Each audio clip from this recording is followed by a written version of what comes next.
nädal turgudel kätte on jõudnud 12. nädal, täna on esmaspäev, 17. märts ja aasta on 2025. Minu nimi ikka Urmas ja vaatame taas finantsturgudele peale ja kõigepealt siis tagasivaade sellele, mis eelmisel nädalal silma jäi ja siis vaatame ka uuele nädalale peale.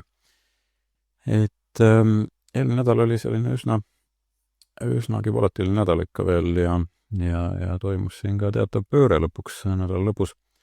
Aga jah, eks seal USA aktsiaturud on olnud erinevate põhjuste tõttu siin ärevad ja üsna palju on ka teadmatust ja kaubandussõjad ja tariifid ja kõike muud kokku. Aga seal oli ka selline probleem iseenesest, et senati vähemusliider Chuck Schumer toetas esindajate koja eelnõu, mis pikendab siis valitsuse rahastamist, et pealt oleks jälle seal teatav seisak tekkinud. Aga ütleme nii, et lõpuks siis turud pöörasid tõusule reedel. Eriti hästi näiteks siis reformis siis tehnoloogia ja tarbijasektor, et muidugi Euroopa turud ka ja Aasia turud on ka siin näidanud natukene ikkagi tugevust kogu selles mängus, et osa raha on osa turgudelt hakanud mujale nii-öelda voolama ja ennekõike siis võib-olla Euroopa raha tagasi Euroopa turgudele. Et siin iseenesest Saksamaa majandusnäitajad ka paranesid, kuna sealne valitsus lubas suurendada infrastruktuuri ja kaitsekulutusi ja stimuleerida ka majanduskasvu. Ja Hiinas teadsid poliitikakujundajad siis täiendavatest meetmetest tarbimise ergutamiseks ja see ka muidugi investoritele meeldis. Ja Fedi koha pealt on siin muidugi fookus sellel nädalal siis nende järgmisel kohtumisel ja istungil ja intressi määra võib-olla muutmisel või siis vähemasti antakse aimu, mida sealt oodata võiks. Et hetkel on siis ootus võib-olla siin 2-3, 0,25% kärpe kohta sellel aastal, aga eelmisel kuul siin oodati kõigest ühte, nii et selles mõttes on pilt ikkagi hakanud muutuma ja minu tees on, et võib-olla Fed on isegi sunnitud siin varem neid asju otsustama, kui praegu investorid isegi ootavad, et sest et siin inflatsiooninäitajad on nüüd langenud, olid oodatust paremad, kui tegelikult prognoositi. Inflatsiooni määr siis aastane on langenud 2,8%-ni ja ka teenuste hinnatõus, sealhulgas üürihinnad on siis aeglustunud, aga siiski need on suurimad inflatsiooniallikad siiski osaturul. Ja muidugi kaubanduspoliitika on see, mis teeb investoreid ikkagi ärevaks siin. Et need nii-öelda kaubandussõja teemad ja tariifid. Ja tööseisaku riskid, nagu öeldud, siis kadusid, et seal ikkagi mingisugune poliitiline ebakindlus püsib, aga siiski see mure on praegu laualt maas. Ja mis veel, et väikeste ettevõtete kindlustunne on näidanud siin nõrgenemise ilminguid, et langes ta siis veebruaris 100,7 punkti peale, võrreldes 102,8 punktiga jaanuaris. Et kuigi näitaja on siin ajaloolisest keskmisest kõrgem, on trend siiski negatiivne, et see natukene teeb võib-olla ettevaatlikuks, aga siiski raha kättesaadavus ju paraneb, et me ei ole enam ju nii-öelda ka intressidega seal päris laes. Ja nagu öeldud, tehnoloogiasektor siin aitas turgudel taastuda ja peamiseks võib-olla tõukejõuks oligi jahtuv inflatsioon. Et see on nagu hea märk olnud. Siin tehnoloogiasektorist jäi veel silma see, et Meta on siin alustanud oma esimese iseseisva AI treeningkiivi testimist, mis siis võib-olla vähendab nende sõltuvust Nvidiast. Ja samas Taiwan Semiconductor on esitanud ettepaneku moodustada siis ühisettevõtte koos Nvidia, AMD, Broadcomi ja Qualcommiga, et võtta osalus Inteli pooljuhtide tootmisüksuses, et see on siis selline strateegiline samm USA valitsuse surve tõttu, et tagada kohalik pooljuhtide tootmine just USA pinnal. Ja Inteli uueks tegujuhiks määrati siis Liputani, mis tõstis aktsiat 12% esimese hooga ja tänagi on aktsia päris ilusti siin kosunud, kui me siit vaatame, et Inteli seisud ehk hakkavad ka paranema. Mis veel jäi silma, et siin võib-olla erinevatest siis ettevõtete majandustulemustest on näha olnud, et siin on teatav nõudluse langus ja ka mingid struktuursed muutused on tegelikult toimumas, et näiteks Walmart, McDonald's ja Coles on kõik teatanud nõrgenevast nõudlusest ja Colesi aktsia kukkus lausa 24%, kuna ettevõte prognoosis 2025. aastaks 5–7% käibelangust, vaatamata sellele, et viimase kvartali müük ületas ootuseid, et ka siia võib kiirelt pilgu peale visata, et see on üsna oluline kukkumine, aga samas me näeme, et trendiindikaator oli juba enne seda siin negatiivses foonis, nii et ega see trend on jätkanud lihtsalt seda sama suunda. Ja mis veel, McDonald's teeb siin ka strateegilisi muutuseid, kiirendades menüü innovatsiooni ja määrates siis Jill McDonaldi uueks restorani kogemuste juhiks ja ettevõte plaanib laiendada siis 50 000 restoranini aastaks 2027. Teslagi on olnud siin raskustes ja Tesla hind kukkus ka väga oluliselt siin, et detsembrist alates on circa 45% hind langenud ja jällegi, kui me vaatame seda hinna liikumist tegelikult siin graafikul, siis me näeme, et see trend on olnud negatiivne siin meie indikaatori järgi alates 27. jaanuarist, on see signaal siin jõus ja senimaani niimoodi ka välja paistab, et siin ei ole väga suuri üllatusi nagu selles mõttes olnud, et seni kuni trend ei ole muutunud, seni me ka ostu poole ei vaata. Aga eks seal on need igasugused tariifid ja vastutariifid ja need mõjutavad ka Teslat päris oluliselt. Tesla kusjuures plaanib odavamat Model Y mudelit Hiinas, et taastada siis turuosa ja samas on peatatud Cybertrucki tarned seoses defektidega, et seal vist mingid korpuse osad või siis paneelid kippusid kukkuma küljest ära nendel Cybertruckidel.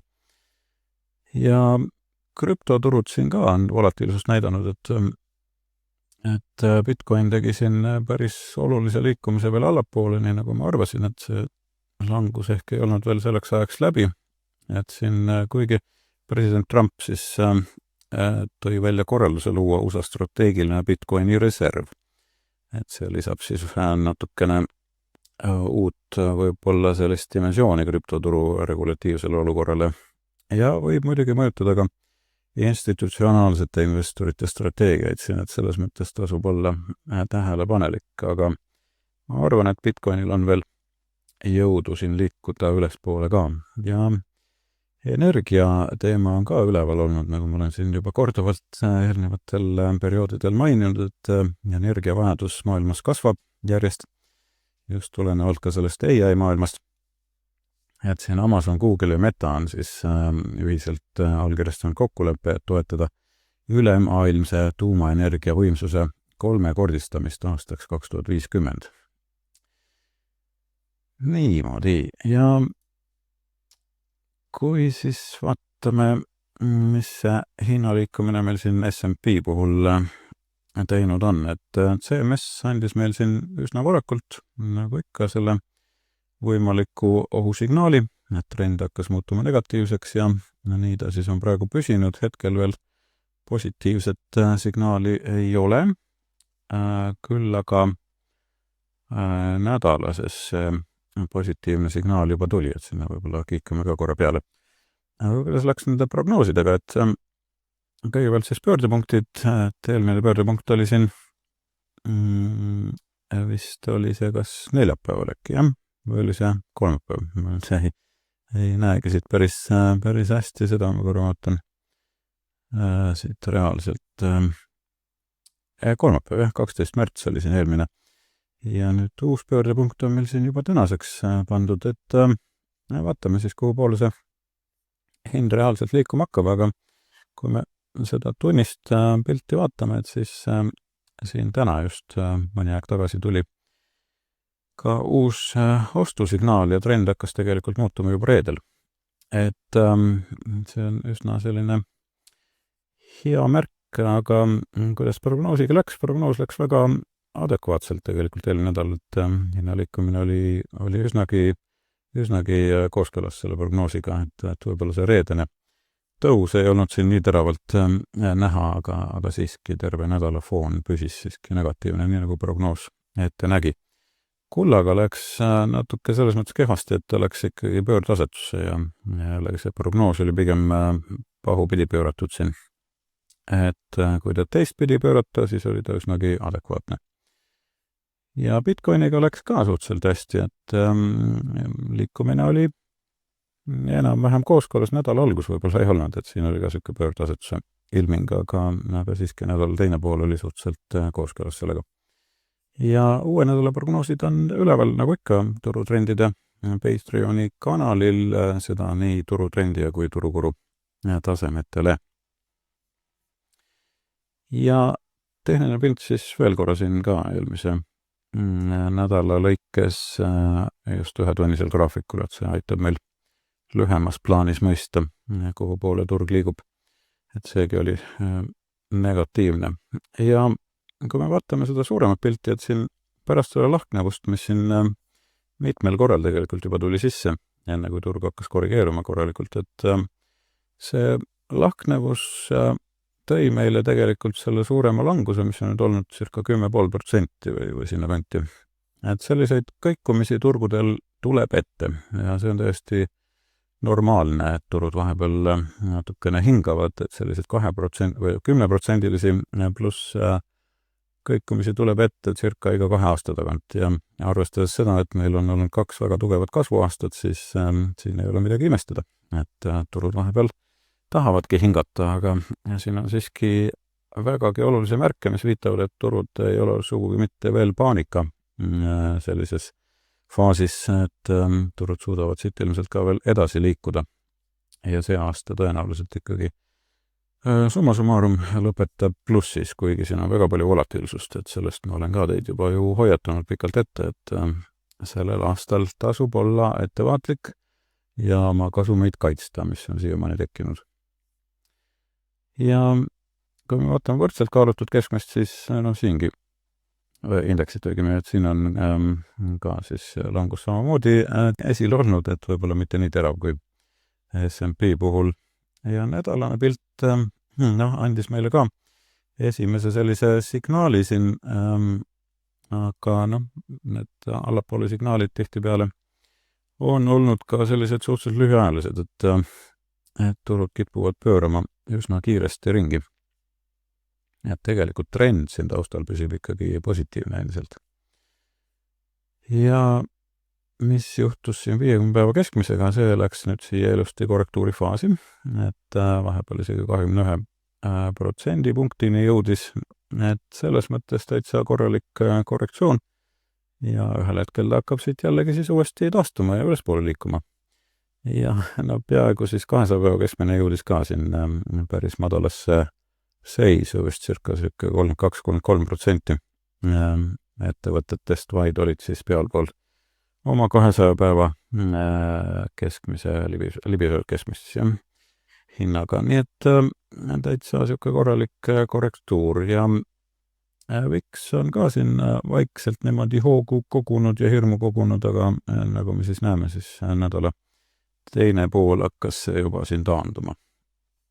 Et sektorite koha pealt, mis siin toimus, et parimateks siis osutusid energia ja siis kommunaalteenused. Et teised olid kõik siin enam-vähem miinuses ja kõige rohkem siis consumer discretionary, mis on siis tarbijakaubad. ja suhteliselt head tugevust veel näitas finants, et see on olnud üks soosikuid ja teised väga siin silma jäänud, tehnoloogiaga ikkagi suhteliselt sellise vee peal hoida. Ja insiderid on aktiivselt oma müüke siin kasvatanud, et ka kipuvad väljuma praegu. Et on see siis neis ka selline väike hirm tekkinud või mis seal taga tegelikult on, et seda ongi raske muidugi alati hinnata, aga ostuhuvi on natukene isegi ka taastunud siin viimase nädala jooksul. Vaatame oma prognoosi, et siin aasta alguses sai ta, eelmise aasta lõpus isegi sai välja käidud ja see korrektuur oli meil ju tegelikult ette näha vägagi pikalt, et praegu hakkame jõudma siis sellesse faasi, kus turud võiksid hakata taastuma. Tegelikult võib-olla aprill ongi sesoonselt ka üsnagi selline tugev kuu, et enne kui siin võib-olla järgmine languslaine peale tuleb, et siis vahepeal näeme ka teatavat tõusu seeriat siin. Ja turuosaliste positsioneerimine natukene on muutunud, aga mitte oluliselt, et see ikkagi püsib enam-vähem sarnane muster siin. Sesoonselt, nagu me teame, sellest me oleme pikalt rääkinud, et siin märtsis on tavaliselt selline korrektuuri koht ja me oleme nüüd selle võib-olla keskmise põhja siin juba leidnud, et siit edasi võiks hakata turud juba taastuma ja see korrelatsioon on ka väga kõrge praegu siis selle hinnaliikumisega olnud, nii et see tõestab veel kord, et see sesoonsus sel aastal töötab päris hästi või vähemalt seni.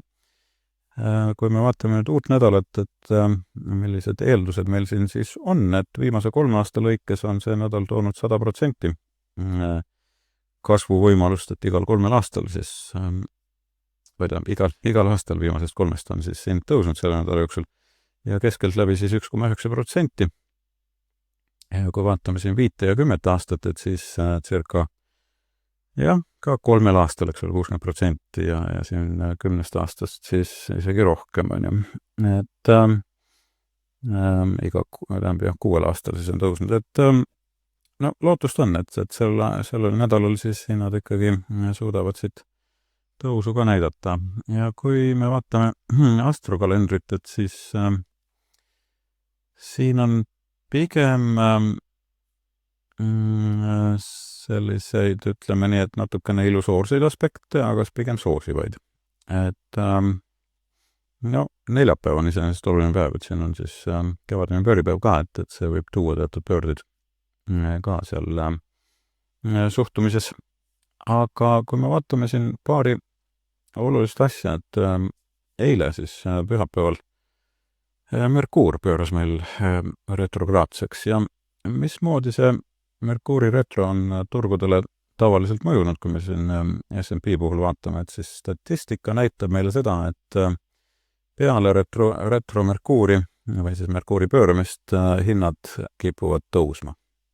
Et seegi annab meile lootust, et see nädal võib-olla on pigem tõusunädal ja lisaks siis see Päikse Neptuuni aspekt, mis on nädala jooksul toimumas, et seegi on toonud siin järgneva 4 päeva jooksul siis tõusu. Et statistika on praegu nagu meie poolel, jah, et võimalik siit turu taastumine. Mida uuelt nädalalt oodata? Uus nädal toob meile kindlasti Fedi istungi, et juba homme hakkavad nad seal aru pidama ja kolmapäeval siis tuleb välja uus otsus, et kas nüüd intress jääb samaks või seda langetatakse, see on nüüd see võtmeküsimus. Hinnangute järgi tundub, et jääb samaks, aga siiski on näha märke, et nad on teatud sellise surve all. Et väga huviga vaatan, mismoodi nad siis sellest praegu siin välja tulevad, sest et järgmine istung on alles maikuus ja vahepeal on võib-olla päris palju toimumas, et kui nad sellel korral siis intressi ei langeta, siis ilmselt maikuus on nagu tõsisem vajadus juba selle järgi. Ja avaldatakse ka siis see dotplot graafik, eks ole, kust on näha, milline nende eeldatav kava on järgnevateks intressimuudatusteks. Jaemüügi andmed ja tarbijate kindlustunne on siis täna ilmselt juba välja tulnud, ma ei olegi jõudnud sinna veel pilku heita, avaldatakse ka siis eluasemeturu andmeid, et täna, homme ja neljapäeval. Ja Nvidia konverents algab homme, kus siis Jensen Huang teeb oma ettekande. Ilmselt kuuleme ka siis tehisintellekti nõudluse kohta seal natukene informatsiooni. Aga mida tasub nagu silmas pidada, et ilmselt see kiibitootjate indeks on praegu päris heas seisus. Nagu me siin juba nägime, et siis päris suur huvi on hakanud tekkima ja sellist elavnemist on taas näha ja ka Nvidia on tulnud siis läbi sellest võimalikust languse kohast praegu, et pigem hakkame siis nägema jälle tõusuperioodi Nvidia hinnas ka. Millised firmad või ettevõtted siin oma majandustulemusi avalikustavad, et siin kindlasti Micron Technology ehk siis MU, Nike, FedEx, General Mills, Ollis, Five Below ja Darden Restaurants ka on siis võib-olla sellised, mida välja tuua, et kui me korraks viskame siia nendele pilgu peale ka, et siis on tehniliselt ka pilt silme ees, et kus me tegelikult oleme. Et Micron on siin suhteliselt sellises kanalis liikumas praegu ja üsna vastupanu lähedal, et vaatame, kas ta suudab siit läbi murda peale majandustulemusi, mis tulevad neljapäeva õhtul. Või on siin ikkagi langust näha pärast neid tulemusi. Siis Nike puhul siin on praegu hind korrektuuris ja siin on ka langussignaal praegu värskelt välja tulnud. FedEx on siis langustsoonis ja ka samas on siin toetuspind nagu alla tekkinud, et ja see on üsna tugev, et kui ta siit natukene veel suudab ehk langeda ja siis põrkab sealt võib-olla üles. General Mills, et selle pilt on praegu üsnagi positiivne, et siin on päris mitu signaali olnud, et see meelestatus on hakanud muutuma, et see on võib-olla üks selliseid huvitavamaid ettevõtteid, mida tasub praegu jälgida. Ja siis Hollis seega on negatiivses foonis praegu. Ja Five, et siingi jah, negatiivne foon, et püsib see langustrend ikkagi endiselt. Ja Darden ehk siis vaatame siit, see on ka läinud negatiivseks. Nii et selles mõttes jah, enamus ikkagi on praegu pigem languse poole, et kindlasti tasub olla alalhoidlik siin nende majandustulemuste perioodidel, et ei tasu oma nahka mängu panna, kui ei tea täpselt, mida oodata. Aga praegu trend on jah, enamasti ikkagi allapoole. Kui eelmise nädala tegijaid siin vaadata, kes majandustulemustega välja tulid, et siis Adobe on meil ju tegelikult siin jälgimisel ja Adobe hind kukkus veel üsna märgatavalt, et tegelikult numbrid olid väga ilusad, et siin ei olnud midagi hirmuäratavat ja ainsad sellised ohukohad, mida siis, mis turgu ära ehmatas, oli see, et see AI tulu osakaal kogu käibes on veel suhteliselt väike. Et circa $125 miljonit ja sellepärast turg ehmatas ära, et võib-olla sealt nagu ei tulegi väga head kasvu. Aga ja muidugi kasutuselevõtu tempo on see, mis neid tagasi hoiab. Üldiselt ettevõtte näitab väga tugevat kasvu kõigis segmentides ja AI innovatsioon ja tuleviku väljavaated on ka päris head. Et seal on päris mitmed lahendused juurutamisel ja turule toodud. Ja ka uusi selliseid ärivõimalusi nad rõhutasid, et AI võimaldab neil siis laieneda uutele turgudele või uute kliendigruppideni, eriti siis väikeettevõtted ja tavatarbijate segmendis, nii et selles mõttes ettevõte on ikkagi fundamentaalselt hästi tugev, aga aeg ei ole veel küps. Nii et me hoiame tal vägagi silma peal. Ühel hetkel, kui siit hakkab positiivseid ilminguid tulema, siis ilmselt on siin päris häid võimalusi ka oodata. Ja mis veel jäi silma, Oracle oli üks nendest, mis ka tulemused avaldas ja siingi tegelikult on seis väga positiivne, et Oracle on AI-turul üks võtmemängijaid ja siin midagi väga sellist ütleme nii, et hirmuäratavat praegu silma ei jäänud. Numbrid natukene olid analüütikute ootustele alla ja võib-olla see hoiab teda praegu siin veel tagasi. Aga siiski kasvu siit ilmselt saame oodata. Siin on rekordiline tellimuste kasv tegelikult, mida nad mainisid. Ja häda on selles, et seal on teatav backlog, et ei suudeta nii palju täita, kui tegelikult tellimusi on. Nii et ühesõnaga, siin tasub silma peal hoida. Nii et ilmselt me kuuleme veel Oracle kohta ka 1,2 ja teised võib-olla siin nagu väga olulist huvi mulle ei pakkunud, jah, ütleme nii. Okei, aga vaatame siis veel tavapäraseid hinnagraafikuid, mida me siin jälgime. Et kullahind on olnud siis üsna tugev, et ma isegi ei oodanud nii tugevat impulssliikumist, olgugi, et jah, meie trend on ju endiselt püsinud siin positiivsena, et aga see vastupanu, mis siin vahepeal tekkis, siis ma kartsin, et ta siit äkki läbi murra, aga kuna läbimurre tekkis, siis siit on liikunud ta veel kõrgemale, et see 3000 piir on praegu saavutatud ja ilmselt ta siia kanti kuskile praegu äkki jääb, et vaatame, see tipp on tegelikult üsna lähedal, et aga kunagi päris täpselt seda turutippu ei suuda ju tuvastada, enne kui me hakkame nägema siis negatiivset trendi juba allapoole, aga praegu püsib pilt jah ilus. Ja nafta hind on endiselt siin pigem languse poole peal, et siin ei ole väga palju toimunud, et Trumpi poliitika siin hoiab seda madalal.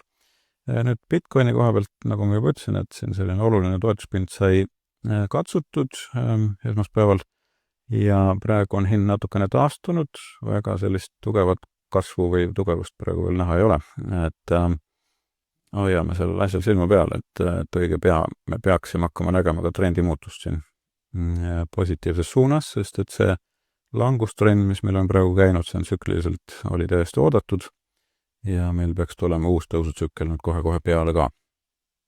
Tallinna turg on praegu korrektuuri faasi jõudnud siin, et on hakanud juba negatiivset trendi näitama, nii et see tipp, mis siin oli 21, on praegu jäänud siis pidama. Londoni börs ka võttis negatiivse fooni.